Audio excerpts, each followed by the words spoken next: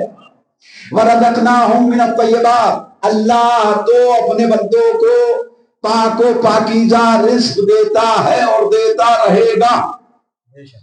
الحمدللہ آپ متوجہ ہیں؟ قدر کیجئے گا جملے کی.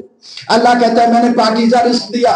اس کا مطلب یہ ہے کہ اس روئے زمین پر اگر اپنے رزق کو نجس بناتا ہے، ناپاک بناتا ہے، غیر مباح بناتا ہے تو خود انسان بناتا ہے، اللہ نہیں. اللہ نے پاک رزق دیا ہے. اب یہاں سے بڑھ کے آپ حضرات کو اللہ کے کلام کی طرف لے کے جاتا ہوں. اللہ یہ چاہتا ہے میرے بندو، تمہیں چونکہ ہدایت چاہیے، تمہیں گمراہی سے بچنا ہے، تمہیں صراط مستقیم پہ چلنا ہے، تو پاک رزق کھاتے رہنا، پاک رزق کھاتے رہنا.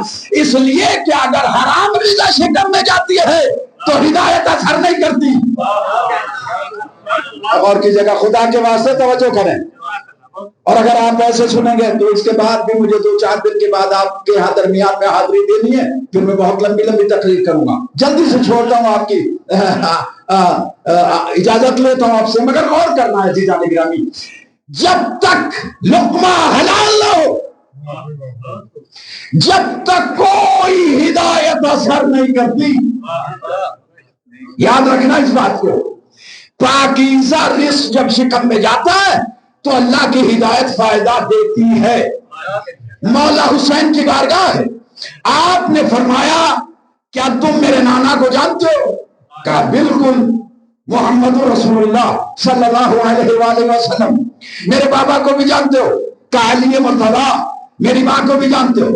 میرے بھائی کو بھی جانتے ہو؟ میرے خاندان کو بھی جانتے ہو؟ مجھے بھی جانتے ہو؟ میں نے حلال کو حرام نہیں کیا، حرام کو حلال نہیں کیا، کسی کو ناجائز قتل نہیں کیا، مگر پھر بھی میری بات نہیں مانتے، پھر بھی میری بات نہیں مانتے. اور مجھے یقین ہے کہ تمہارے اوپر میری کسی بات کا اثر نہیں ہوگا. وجہ کیا ہے؟ قد مولیت بطونکم من الحرام، اس لیے کہ تمہارے پیٹ حرام سے بھرے ہوئے ہیں.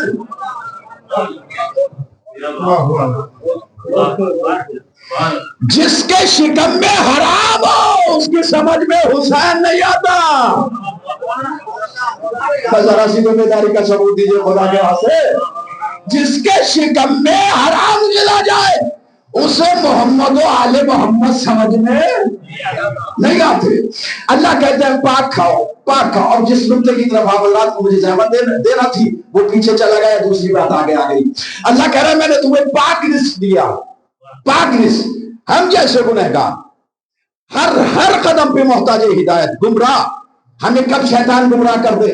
صراط مستقیم پہ تو ہیں لیکن شیطان بھی تو وہی بیٹھا ہوا ہے، وہاں بیٹھوں گا صراط مستقیم پر.